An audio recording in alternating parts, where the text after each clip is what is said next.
Okay, I tried to clean this humidifier. Okay, maybe it was a little bit right here. That wasn't my problem. The problem is that I tried to clean this one that you can see. Very good. That this looks very disgusting. And I find out that I couldn't open it. I did it with different ways, but I couldn't open it. So I tried it several times and I broke it. If you can see, it's broken because it's impossible to clean it up. Yeah. So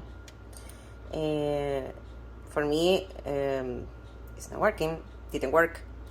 Anyway, I hope this is going to help you guys if you wanna buy it, because to clean this thing is impossible.